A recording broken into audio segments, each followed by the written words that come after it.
ഏതൊരു സംഘടനക്കും മുന്നിൽ നിർത്താൻ യുവജന സംഘം യുവാക്കളെയാണ് ആവശ്യം. വയസ്സന്മാർ വേണം. വയസ്സന്മാരെ ആരും ഒഴിവാക്കുക, എല്ലാവരും ഒഴിവാക്കുക. അതേപോലെ തന്നെ പടച്ചോനും ഇവിടെ വയസ്സന്മാരെ ആവശ്യമില്ല, ഇവിടെ ചെറുപ്പക്കാരെ വേണ്ടെന്നാണ് പറയണത്. ഇബാദത്തെടുക്കുമ്പോൾ എന്താ പറയണത് ഇവിടെ?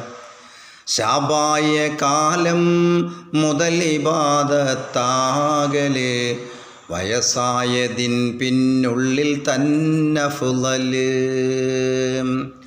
അപ്പം ചെറുപ്പകാലത്ത് ഇബാദത്തെടുക്കുക, ആരോഗ്യമുള്ള കാലത്ത് ആ കാലം തന്നെ അള്ളാഹ്ക്കും വേണ്ട, ഒന്നിനും പറ്റാത്ത കാലം തന്നെ അള്ളാഹ്ക്ക്.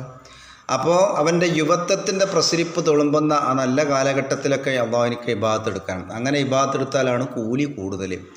വയസ്സായതിൽ പിന്നുള്ളതിൽ തന്നെ ഫുളല്, വയസ്സായിട്ട് എടുക്കണതിനെക്കാട്ടി അഫ്ളല് അതിനാണ്.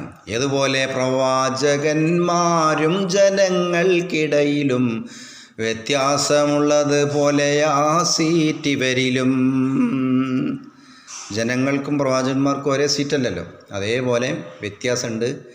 യുവത്വത്തിൽ ഇബാദത്തെടുക്കണതും വയസ്സായിട്ട് ഇബാദത്തെടുക്കണതും. എന്നും ഹദീസിൽ നോക്കിയാൽ കാണുന്നതാ, അനസ് ബിനു മാലിക്കിനാൽ റിവായത്തുള്ളതാ.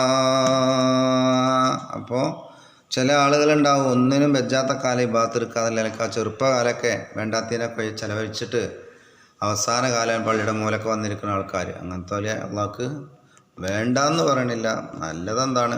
ഇങ്ങനെയാണ് യുവത്വകാലം, അതന്നെ അള്ളാഹ്ക്കും വേണ്ടത്.